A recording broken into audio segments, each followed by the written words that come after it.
მოგესალმებით, მე თამია ვარ და მოდით ერთი დღე გაატარეთ ჩემთან და ჩემს რესპონდენტთან ერთად ნიუ-იორკში.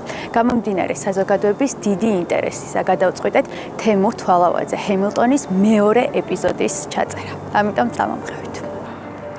სიძულვილის და ბულინგის გამო დავტოვე ჩემი ქვეყანა. ეხლა კი სამშობლოსგან ძალიან დიდ სიყვარულს გრძნობ. ზუსტად ამიტომ მოვედი მეორეჯერ თამიასთან. მე ვარ თემურ თვალავაძე ჰემილტონი და მზად ვარ რომ მოგიყვეთ კიდევ უფრო მეტი ჩემი ცხოვრების შესახებ. ცოტა უცნაურად ვიწყებთ ჩვენს გადაცემას, იმიტომ რომ მე და თემური ვსაუბრობდით, ვინ დადგება მარჯვენა მხარეს. მარჯვენა პროფილი არის ჩემი და თურმე თემურისიც და ახლა უნდა გადავნაწილდეთ ჯეირანი ვითამაშოთ. ვითამაშოთ ჯეირანი. იცი? ნუ შეთქვი და ქაღალდი და ჭა. ოკეი. სამამდე? აჰა. დავაი. ჯეირანი. ჯეირანი. ჯეირანი. ჯეირანი. ორი ვარ? ჯეირანი. ორი ჯეირანი. ეს არის ჩემი lucky spot. ეს არის ჩემი lucky spot. ასე რომ ვიცოდი რომ გავიმარჯვებდი. ხო, თამაში არ იცოდა, მიავუხსენი მანამდე. მე მახსოვდა სხვანაირად. დანა მაკრატელი რაღაც. Okay. Perfect. დავიწყოთ ჩვენი ინტერვიუ? დავიწყოთ, თორე გავიყინეთ. თანასასიამოვნოა თან. კი. თემურ, რა შეიცვალა შენ ცხოვრებაში ჩვენი ინტერვიუს შემდეგ? აუტო. რამდენი რაღაც შეიცვალა. პირველ რიგში ვიპოვე ძალიან ყველაზე ძვირფასი ჩვენთვის რაც არის ჩემი სულიერი სახლი. ჩემი სულიერი მოძღვრები, მამები. და ჩემი პატარა საქართველო. ესე იგი მრევლი.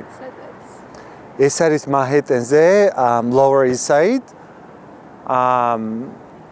ეგ არის პირველ რიგში. აი ეს სიყვარული ხო, აი რაც მე მივიღე პირველი შემდეგ საქართველოდან დღემდე ვღებულობ ხოლმე, აი ძალიან ესეთი სიყვარული და ტკბილი სიტყვებით სავსე წერილებს, იქ Instagram-ია თუ Facebook-ი თუ რა მნიშვნელობა აქვს. და ის ჩემი კიდევ ერთხელ დამანახა ცხოვრებაში პატიებას რამხელა ძალა აქვს, სულ სიყვარულით ამისო გული და სული და ჩემი სიყვარული, ჩემი სამშობლოს და ჩემი ერის მიმართ მიუხედავად იმისა, რაც ტკივილი გადავიტანე, მით უფრო გამიღვივდა და გამიძლიერდა და რავი, შემოგევლეთ ქართველებო. საქართველო დატოვე ბულინგის გამო. ხო ესეა, ამაზე ჩვენ ბევრი ვისაუბრეთ. ძალიან გაბრაზებული იყავი, ძალიან გწყინდა. აპატიე ხო ქართველებს? მე გვაპატიე, როცა დავთანხმდი ჩვენი პირველი შეხვედრა და პირველი გადაღება და მე საქართველოს მე პატიება ვიპოვე გულში მაგის მიმართ, რომ გადავწყვიტე 20 წლის შემდეგ საქართველოში ჩასვლა. ამ ინტერვიუს შემდეგ კიდევ ერთხელ დამანახა, რომ პატიება ცხოვრებაში, აი პატიების მიცემის უნარს ცხოვრებაში რამხელა ძალა აქვს, კეთილი ძალა აქვს.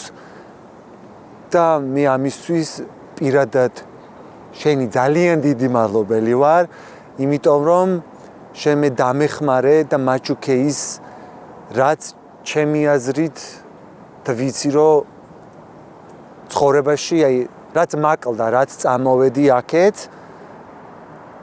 ასე რომ ხო რა. რას ეთყოდი იმ თემურს, რომელმაც თვითმფრინავიდან გადმოხედა საქართველოს და უთხრა შენი დანახვა არ მინდა? იმას ვეთყოდი, რომ ყოჩაღრო შენი სამშობლოს სიყვარული არაზოს მართლა არ დაკარგე. არამედ იქ სიბრაზის და გულისკივილის გამო თავს ეუნებოდი, რომ არ გიყვარდა.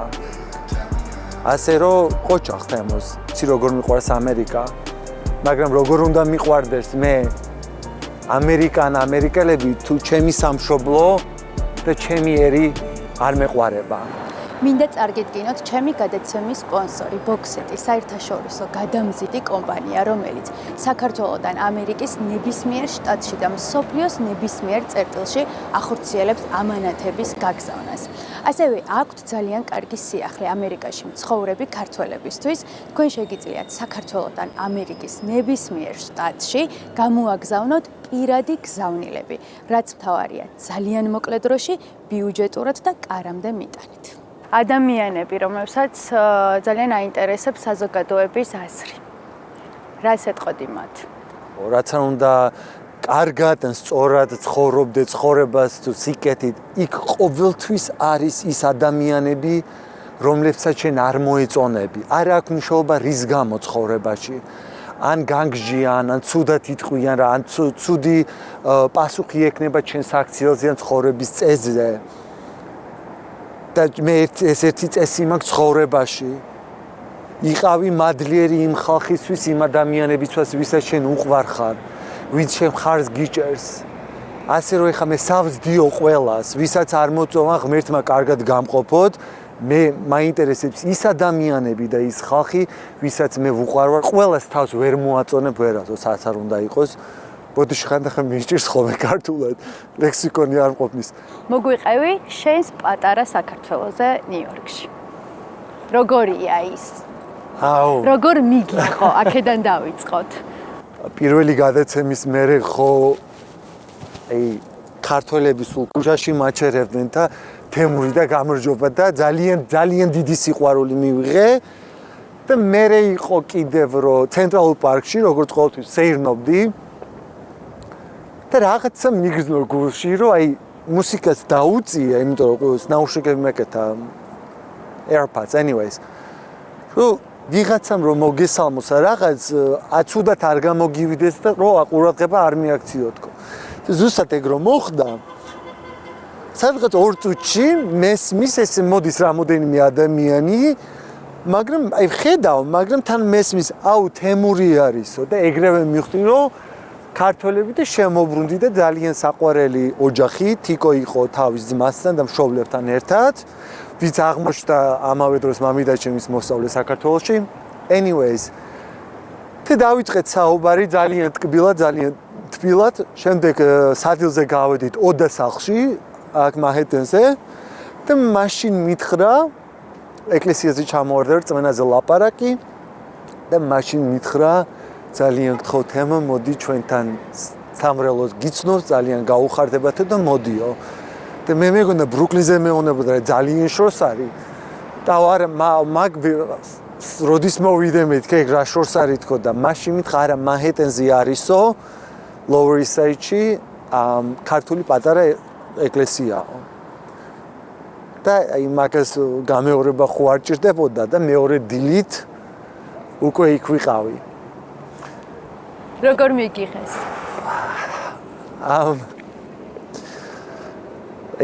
დღემდე ეხლაც ცხოვრებაში არ დამავიწყდება რომ შემოვედი და ეს სიყვარულის როგორ აღვწე რომ ენერგია რომ ვიგრძენი გამოხედვა შემოხედვა როგორ მიმიღეს რამხელა სიყვარული და სითბოთი და you're so welcome ქართულად ეგრე ძალიან ემოციური იყო ჩემთვის დიდი სიყვარული ჩემყვნენ მას მერე ერთი სული მაქვს როდის გავიღვიძებ კვირით რომ ეკლესიაში მივიდე წირვას დავესრო და ჩემ ქართველებს მოვეფერო და ჩავეხუტო და კვირა მაქვს რასაც მე ვეძახი ჩემი პატარა საქართველოსთვის თავიდან ბოლომდე დათმობილი ჩვენი ინტერვიუს პირველი ნაწილი, როდესაც ჩავწერეთ, რა მოლოდინები გქონდა და გაიხსენეთ დღე, როდესაც საზოგადოებამ პირველი ეპიზოდი ნახა. როგორი იყო შენი მოლოდინი და შემდეგ უკვე რეალობა? შიში მქონდა იმის, რომ ერთადერთი რომ არ მინდოდა გული გაცრულებული დამჩნოდა. ნერვიულობდი, რომ როგორ მიიღებენ მეთქი და რა რეაქციას გამოიწვევს მეთქი ეს. და პირველი რომ პირველი პატარა ნაწილი რომ ჩავარდა, მაშინ ხო ძალიან ნეგატიური რეაქცია გამოიწვია, იმიტომ რომ იფიქრეს რომ მე საქართველოს დავეტაკი ან არ მიყვარდა ჩემი სამშობლო ან ჩემი ერი და მაშინ უთხარი ჩემ თავს უფალი მწერდა ფაროლი ჩემი რისა მეშინოდეს და აი მაშინ უთხარი ჩემ თავს აი დაელოდე თემო იმას რომ ხალხმა გაგიცნოს ძალიან დიდი სიყვარული მივიღე დღემდე ვღებულობ წერილებს ძალიან ბევრმა აი მატირა რასაც ქვია მატირა იმიტომ რომ და კარგი გაგებით იმიტომ რომ იმაში ისავსე იყოს სიყვარულით და ბედნიერი ვარ რომ ეგეთი შედეგი გამოიღო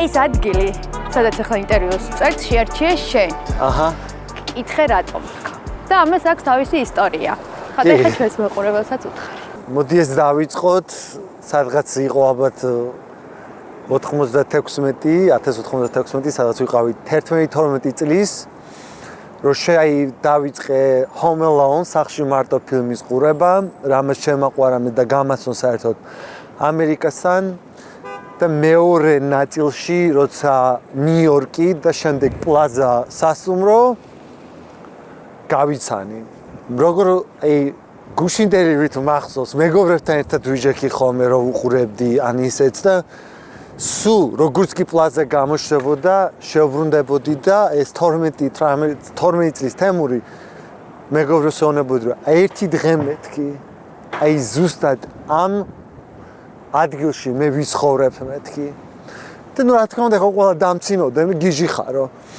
და ეხლა დღეს ცხოვრობ სადღაც 8-9 ქუჩის ზემოთ აქ თითქმის ყოველ დღე მიწევს გამოლა და განსაკუთრებით აი როცა ისეთი დღე მაქვს ან რაღაც გადასატანი მაქვს რთული რაღაც შემეთქვა ცხოვრებაში მიყვარს მოსვლა აქ და იქ დავჯდები ყოველთვის ამს გამსევჯდები და გავსყურებ პლაზა სასტუმროს და ამას თავისი სიღრმე გააჩნია რა თქმა უნდა ახლა ხვდებით ალბათ რომ აი რას მიაღწია თემო იმ დროს როცა სასაცილო იყო იმათ რასაც ამბობდი რომ მე ერთ დღეს ვიცხოვრებ აი ამ პლაზასთან ან საერთოდ ნიუ-იორკში. როდესაც ინტერვიუ ნახა შენმა დედამ და მამამ რა იყო მათი რეაქცია? რა კითხრეს? არ მგონი მამს რომ ენახა ეგ არ მგონია დედამ ნახა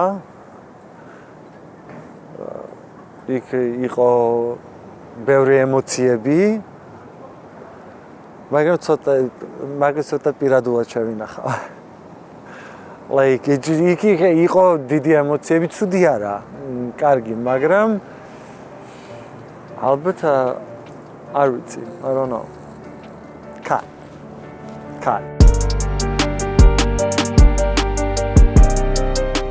ჩემი გადაცემის გენერალური სპონსორია საქართველოს ბანკი. საქართველოს ბანკი ემიგრანტებს სთავაზობს მათზე მორგებულ სპეციალურ დისტანციურ მომსახურებას. მსოფლიოს ნებისმიერი წერტილიდან შეგიძლიათ გახსნათ ანგარიში და მარტივად მართოთ თქვენი ფინანსები. ეწვიე ვებგვერდს Migrants.gy, დატოვე მონაცემები და გაიარე უფასო კონსულტაცია შენთვის საჭირო საბანკო პროდუქტებზე. ჯეირანი არ არის იმაში? უშენსად ხარ. აზრი არა. იქ რომ მოგიგე, აქ აღარა აქ. გასაგებია. აქ უკვე მე ვმართავ სიტუაციას. სად მოვედით? ოკეი, სად მოვედით? ხამით სალონში. მოვედით? ჩემ პატარა ამას ვეძახი ჩემი. პატარა იყო წინა ეპიზოდზე, სადაც გესტუმრე. ამას ვეძახი ჩემი jewel box, ძვირფასი ქვების ყუთი. და ჩემი კლიენტები არის ქვები, ეს ძვირფასი ქვები და მე კიდე გვალამაზებ მომხმარებლებს. დიახ. ძალიან მომწონს მართლა გულწრფელად. უღმესი მადლობა. ძალიან კლასიკურია, დახვეწილია ძალიან. ეს იყო ზუსტად რაც მინდოდა. ძალიან გაიზარდა, იმიტომ რომ პირველი ეპიზოდი, როდესაც გადავიღეთ მეგობრებო, მაშინაც ულამაზესი სალონი ჰქონდა. უბრალოდ იყო პატარა. კი. ეხლა მოვედით და გაფართავდი. კი, გავფართოვდი როგორ მოხდა ეს გაზრდა?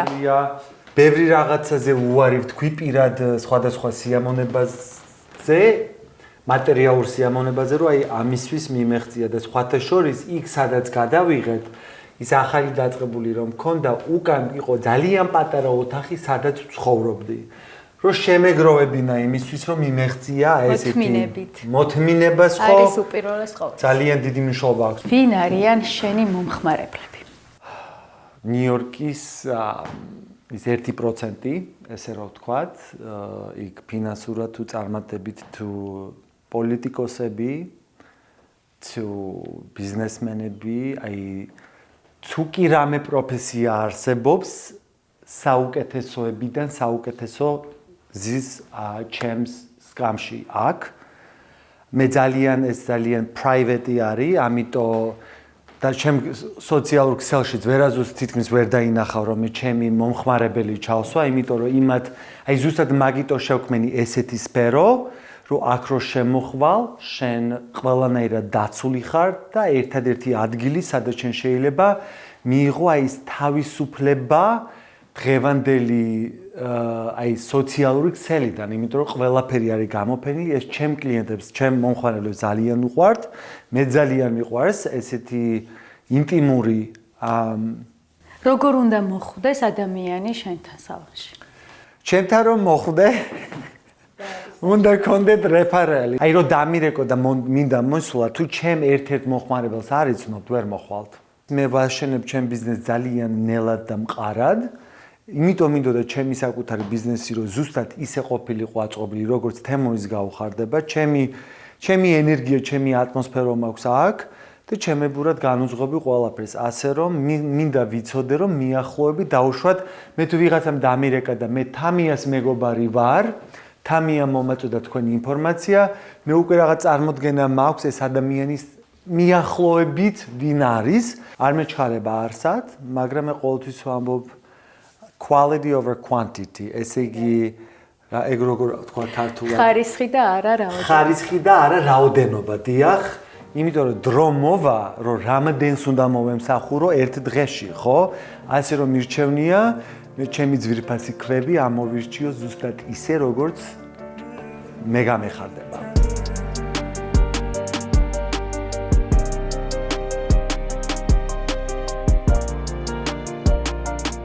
ემიგრანტებს ხშირად აქვთ შიში, რომ ამერიკული community არ მიიღებს. ეს რამდენად მარტივია, რომ მიგიღოს ამერიკულმა community-მა? ჩემი აი ყველაზე მთავარი პირველი რჩევა არის, რომ პატივი ესცით იმ ქვეყანას და იმ ხალხს, რომლის ქვეყანაში ხართ, რომ გაიუმჯობესოთ თქვენი ცხოვრება. არა აქვს ამას მნიშვნელობა, ეს არის ფინანსურად, ეს იგივეა დაუშვათ მაგალითად თუ ჩვენთან საქართველოში არ მოგწონს ქართველებს, როცა რუსი არასცემს პატივს, ეს სიტყვაზე ვამბობ, იგივე არის, რა რომელ ქვეყანაშიც არ უნდა იყო, პირველ რიგში პატივი უნდა სცეთ ქვეყანას და თავიანთ ხალხს. იმიტომ რომ მე მქონია გამოცდილება, სადაც ბევრი ქართველი აქვე ამერიკაში აგინებს ამერიკელებს, ამაცხოვრების სტილს, ყველაფერს, მაგრამ კიდევ აქ არიან, that's not right. ეგ არის არ შეიძლება ეგრე. ასე რომ როცა თქვენ ცდილობთ რომ ამე თუ გინდათ ამერიკამ მიგიღოთ, ის უნდა აჩვენოთ იმას თქვენი საქციელით და თქვენი განწყობილებით იმათ მიმართ. საინტერესო არის სპეციფიკა, შენ როგორც მუშაობ თმაზე. მე როდესაც შენთან ვიყავი, პირველი ქართველი ვიყავი, რომ გესტუმრე, ძალიან გამიკვირდა. პირველი იყავი, ვინაც გამაქერავა. ხო, უბრალოდ ძალიან განსხვავებული მეთოდი გაქვს მუშაობის თმაზე. აი მოუყევი ჩვენს მაყურებელს ამ მეთოდზე და ასევე რა რჩევას მისცემდი ადამიანებს, რომლებიც არიან ამ სფეროში, ჩემს სფეროში. ჩემს სფეროში რჩევა ისა მაქვს, რომ ყველას არ მოეწონება ჯერ ერთი შენი გაკეთებული, აი ეს თმა, არ არსებობს ისეთი ადამიანი, ვის ყველა მომხმარებელი იყოს ბედნიერი. მე ყოველთვის ვამბობ ამას, მე მინდა ჩემს სკამში ის მომხმარებელი, ვისაც უყვარს და მოსწონს ჩემი გაკეთებული თმა. იქ შეღებვა, შეჭრა, დავარცხნა მნიშვნელობა არ აქვს. როცა 10-დან 8-ს უყვარს და მოსწონს, ესე იგი კარგად აკეთებ, რასაც აკეთებ და ნუ აქცევ ყურადღებას იმ 1 და 2-ს, ვისაც არ მოწონს. გაიხსენე ის ხალხი, ვისაც მოსწონს. არ მევასება ტრენდები. ტრენდებს არ გააჩნია პირადული პირადობა არ გააჩნია. ეს არის ერთ რაღაცას განმოგიგდებენ და მილიონი მიყვება. მე ჩემთან რომ მოდის და მეკითხებიან ტრენდი რა არისო, აქ ტრენდი არის თემური. ან მოგეწონება, თუ არ მოგეწონება, კარგად ბრძანდებოდეთ. ჩემი პირადად, რასაც ვქიხე, შეღებვაზე მეკითხებოდი ქერათმებზე, მე არ მიყვარს ტონერები. არასდროს არ ხმარობ დამატებით აღებავს, როცა ვქმნი მე ფერადს.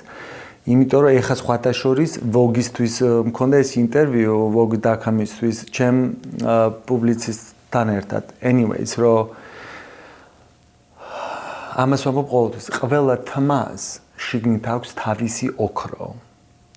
ქერის მოძებნა, ქერა ფერის თმაში არის ოქროს რო ეძებ მიწაში. ოქროს რო დაინახავ, ის ოქროა. იმას არანაირი შელამაზება არ ჭირდება. ეხა მაგას მე ვხედავ, რომ გავხსნი, იმას ვხედავ, რომ ოქრო ვიპოვე ჩემი. იმ ოქროს რომ მივყვა და ჩამოვბან იმ გამაღიავებელს, არ მიყვარს არაფრის დამატება. იმიტომ როცა ამატებ, ჩემი აზრით, იქ შენ ასწორებ რაღაც შეცდომას. ამავე დროს ამ სხვადასხვა ტონერების გამოყენებას მაგას თავისი არტი გააჩნია, მაგას თავისი სილამაზე აქვს და სხვათა შორის ხალხშეულია ისეთი ფორმულები შექმნან. მაგრამ მე პირადად რა არ მიყვარს ამასთან, ის ერთ-ორ კვირაში რომ ჩამოიბანება, ძალიან იაფიანი შეხედულება აქვს. დანახვას იმ ფერის, არ ვიცი როგორ უნდა ასწავლო ვიღაცას. მე ვხედავ. ეს არის როგორ common sense როგორ არის, მიხვედრილობა როგორ უნდა ასწავლო ვიღაცას. ჩემი თვალი ხედავს. გრძელი თუ მოკლე თმა?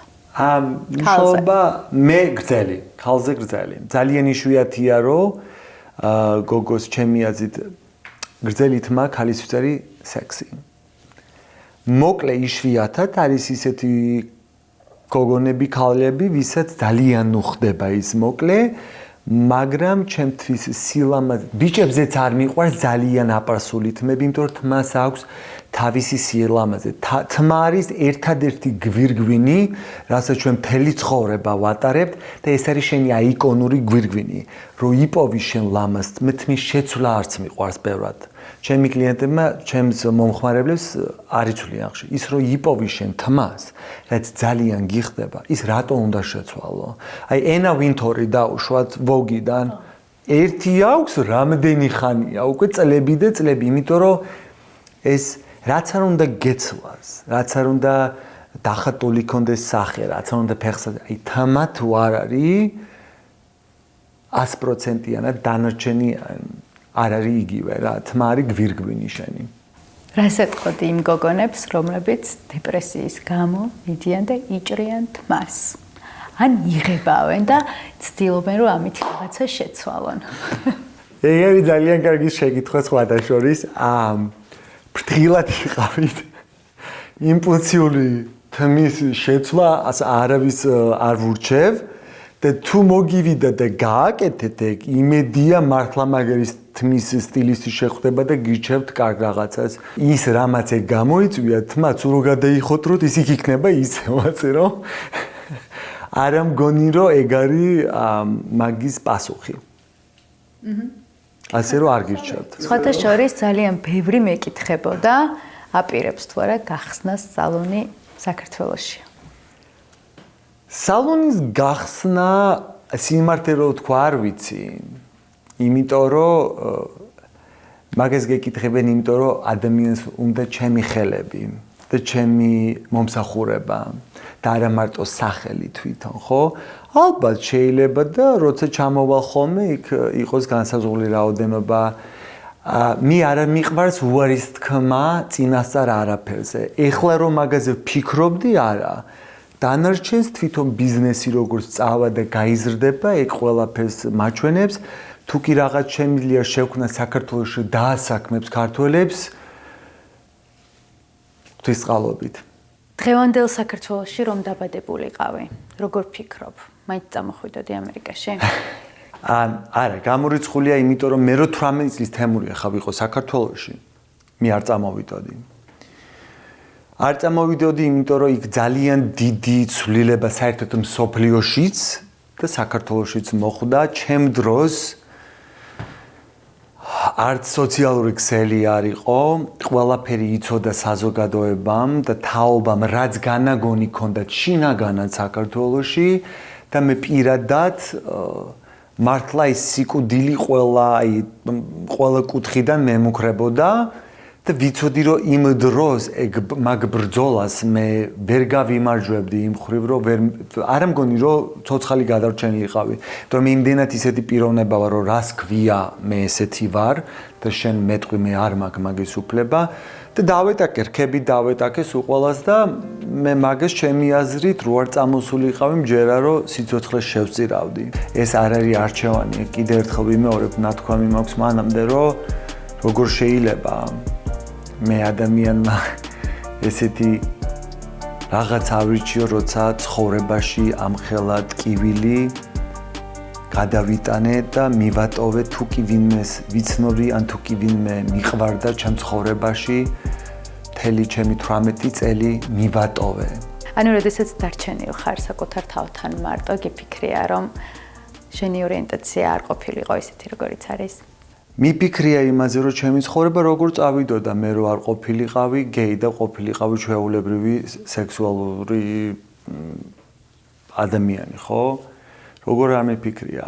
მე ეხა ვინც იცნობთ ჩემი ისტორიას, იქედან უკვე წარმოდგენა გაქვთ იმაზე თუ რამხელა ტკივილი გადატანილი მაქვს ცხოვრებაში და რა მაქვს დაკარგული ცხოვრებაში. 40 წლის ვარ, შვილი არ ამყავს. ამას ჩემთვის ძალიან დიდი მნიშვნელობა ქონდა ყოველთვის და დღემდე აქვს და ვაპირებ კიდეც, მაგრამ ჩემი აზრით უფრო ადრე გავხდებოდი მამა ცხოვრებაში. ხანდახან თვალების რემლებით მევსება, როცა ამაზე ჩემთან თავთან ერთად ვფიქრობ, რომ მე რო შულს გავაჩენ ჩემნაირი ხალხი უფრო როგორ IVF და იქ ერევა მეცნიერება და უნდა ვიპოვო ვიღაცის კვერცხი, იქეთ დღის ბოლოს უმეტეს შემთხვევაში მე შვილი რომ მეყოლება და ჩემი შვილი შემეკითხება მე დედა ვინ არის? მე ამაშულს ვერ ვპასუხებ ჩემი აზრით. და ეს არის ბუნებრივად დედა. ეს დატოვებს მე რა თქმა უნდა ყველანაირად შევეცდები როგორც მამა, როგორც ადამიანი, რომ ეს შავი სიღრმე გულში ბავშვი წარმოიდგინე, ვაი დედა, იქ მამას თავისი აზრი აქვს, დედას თავის მე ამჯერა ბუნების წინააღმდეგ წასულა, ბუნების წინააღმდეგ ვერ წახვალ, იმას თავისი გავლენა აქვს მაინც. დედა როცა მკვდარი ყავს ბავშვს და ადამიანს, ის მაინც იცი ვინ არის შენი დედა. იცი ის მკვდარია, მაგრამ იცი ვინ არის. იმის სურათი ქონდეს შეიძლება იმის მოგონება, იქ მოფერება გახსოვდეს და სიყვარული გახსოვდეს, მაგრამ აქ მე მაგას ჩემ შულს ვერ ვეტყვი, ჩემი აზრით უმეტეს შემთხვევაში მე ვერ ვეტყვი ვინ არის შენი დედა და იქ ხა იცის ხალხმა გეტყვიან, ხალხი გეტყვის, რომ აუ შენ შეგილია ესე ვიცი მე ჩემი შვილს როგორ გავზრდი და სიყვარულს არ მოვაკლებ და იქ ბევრი არიან შვილები ვისაც დედა ყავს და უბედურად იზრდებიან, მაგრამ თუ ჩაუწვდებით და დაუკვირდებით მე რას ვამბობ, იმას მოусინე მე როგორ ვგზნობ და მე ამის დამტკიცებას არავის არ ვთხოვ და არც მაინტერესებს ვინ რას ფიქრობს, მე ეს არის ჩემ გულში რაც მაქვს. ასე რომ ფიქრობ როგორ არა, იქ არის რაღაცეები, რომ ჩემმა ორიენტაციამ ჩემთვის რაც ძალიან მნიშვნელოვანია ცხოვრებაში და აუცილებელი ის წამართვა. ბევრი რაღაც მე ცხოვრებაში ბედნიერება ჩემხდა, მაგრამ წამართვა ის თემოსთვის რაც არის ძალიან მნიშვნელოვანი და ამის გამო კი ვფიქრობ როგორ არა. ეგ ჩემთვის რთულია ხანდახან ვიცი ხოლმე ის ღადავი რომ ღმერთო ის გონება ცოტა სხვანაირი მაინც მოგეცა მეთქი ჩემთვის რომ ძალიან ტრადიციული ადამიანი ვარ და ესეთ რაღაცებს ჩემთვის თემოსთვის აქვს ძალიან დიდი მნიშვნელობა ამიტომ რომ აი ამ საკითხებში მიჭირს ეგ მაგრამ დღის ბოლოს მე ვარ ისეთი როგორიც უფალმა შექმნა როგორიც ვარ ძალიან კიდევ ერთხელ მიყვარს ჩემი თავი. იქ სხვა რაღაცებიც არის მაგის გარდა ჩემ თავში არ მომწონს. ახლა ეს გარანაც არ მომწონს, მაგრამ ისეთი რაღაცები არის ცხოვრებაში, რომ რაღაც არ გამომივიდა იმის გამო, მაგრამ მე ყველაფერი არის ცხოვრების ნაწილი. მაგრამ კი მიფიქრია ბევრჯერ იმაზე, რომ დავუშვათ როგორი იქნებოდა ჩემი ცხოვრება, მე რო ყოფილიყავი არაგეი. მადლობა. ძალიან დიდი მადლობა ისევ ესეთი გულწრფელობისთვის. გამოგვივიდა. ჩარტყი. Okay, ესე იგი მე ვკითხულობ, ეს არის კომენტარები, არ ვიცი აზრი არა ვარ, კომენტარები, რომლებიც ჩემ ინტერვიუს, პირველ ინტერვიუს ქვეშ დაწერეს და ესე იგი წავიკითხავ სათითაოდ და ვუპასუხებ, ხო? მაგაი, დავიწყეთ. აუ, ძალიან კაი ტიპია. დიდი მადლობა. I guess არანაირი ეგრესია არ გამაჩნია ერთი ამოსუთქვით ვუყურე. აუ, ეგ როგორ მიხარია, იმდენი იწერება ეგეთი რაღაცა და ძალიან მიხარია, რომ ესეთი სიყვარული გამოიწვია და ესეთი ემოციები გამოიწვია, ასე რომ შემოგევლეთ. გეი ხალხი 64-ში ვერ ხვდება. ვაუ. ეგ არ ვიცოდი შენ ისეთი ძმაკაცობდი ღმერთთან რომ ამდენი იცი და მაგაი შენ ხო რომ არასაბო მოხდები ხა შემდეგი რა ლამაზი თვალები აქვს ეგ მეც ვიცი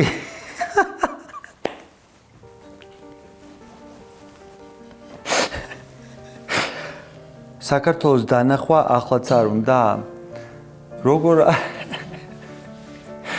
საქართველოს ვუყურებ ყოველდღე მათი ვარზე მაქვს მრევლიდან მაჩუკა ჩემმა მარინამ ჩემმა მეგობარმა ქართული დროშა ასე რომ ვუყურებ ყოველდღე როგორ არა კაცი ჩამოდივარ მთელი ცხოვრება სანამ შემეძლება საქართველოში ჩამოვალ კიდევ ერთხელ ძალიან ვამაყობ და ძალიან მიყვარს რომ ჩემი სამშობლო არის საქართველო და ჩემი ერი არის ქართველები ასე რომ ეგ გასცემს პასუხს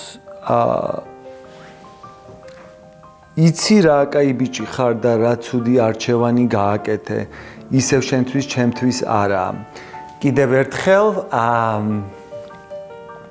ვალამ თავ ჩვენ არჩევნებს მივხედო ეგ ერთი ეს ჩემი არჩევანი არ არის ეგ ორი და ალბათ უკვე მაგასაც პასუხი გავეცი თუ ბოლომდე უსმენთ დაწყებიდან შემდეგი შენი თო მიყვარს ხო თო მარა ჩემი თო გახდა ხო ყველა მაგას ეგეც კიდევ თო ყველა თოზე მწერს აუ რა მაგრა ამბობ თოს რატო შემაყვარეო ძალიან მიხარია რომ თან ბათუმში გაზლი ვარ და თო ძალიან მიყვარდა ყოველთვის ეს ქართული სული და ხასიათი გენაცვალე შენ ხო აბა რა თო ქართველი ვარ საქართველოში დაბადებული გაზლი ვარ ასე რომ ქართული სისხლი მაქვს და ქართული სული მაქვს რას ამბობთ ვინა ღმერთის ბიჭი არ გცხვენიათ არა იმიტომ რომ მე მცხვენია და არ ვიცი რას ნიშნავს მაგრამ მე ვარ ღმერთის ბიჭი მე ვარ ღმერთის შვილი ყველანი აბსოლუტურად ყველანი ამ დედამიწაზე ვართ ღვთისშვილები ჩემი აზრით ვინც ეს შეკითხვა დასვა იმას უნდა ცხვენოდეს რომ ასეთ შეკითხვასაც კი სვამს მაგრამ იმედია ცხოვრებაში რავი აბა გული მოგილბებათ და უფრო სიკეთით შეიპყრობით და სხვანაირად შეხედავთ სხვა ადამიანებს ვინ არის ეს ბიჭი რა კარგი ვინმეა გენაცვალე მიხარია ეგეთი რაღაცეის თუ ეგეთი გრძნობაც კი ბადავთ ღმერთო იმედია ერთი თემურ ჰემილტონი გადანახული ჩემთვისაც ყავს არა, მარტო ერთია, მეორე არა, ეგეთი არ ხდება. ერთი თემური მხოლოდ. That's it. მორჩით.